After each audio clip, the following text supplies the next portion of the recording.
Fly me to the moon and let me play among the stars. Let me see what spring is like on Jupiter and Mars.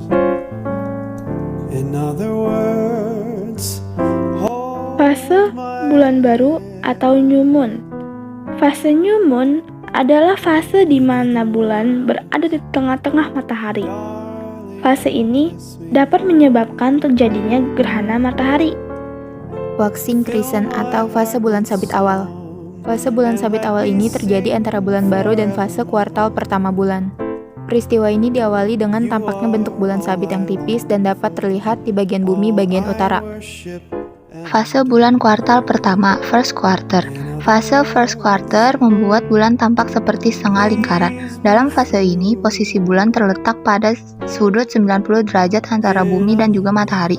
Fase ini dinamakan fase kuartal pertama bulan karena bulan telah bergerak seperempat jalan menuju orbitnya. Waxing gibbous atau fase cembung awal. Fase bulan cembung awal ini terjadi di antara fase kuartal pertama bulan dan bulan penuh. Pada fase ini, bulan terlihat lebih jelas tetapi belum tampak sepenuhnya.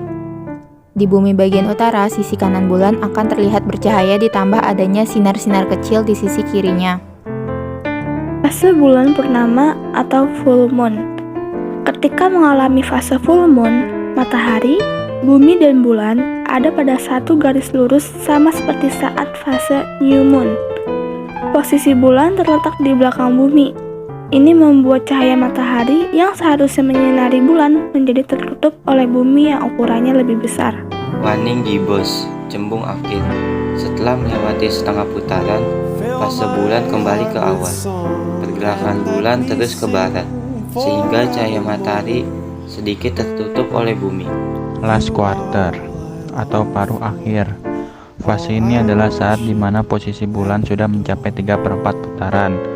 Karena letaknya, cahaya matahari menyinari setengah bagian bulan, sehingga dari bumi, bulan terlihat setengah lingkaran. Waning crescent, bulan sabit akhir. Pada fase ini, bulan akan kembali berbentuk sabit. Saat ini, bulan sudah hampir mengitari bumi sebanyak satu putaran penuh. Mengakhiri fase bulan ini, bulan akhirnya akan kembali ke posisi awal, new moon, di mana akan berada di depan bumi dan kembali tidak terlihat. Saat ini, bulan sudah hampir mengitari bumi sebanyak satu putaran penuh.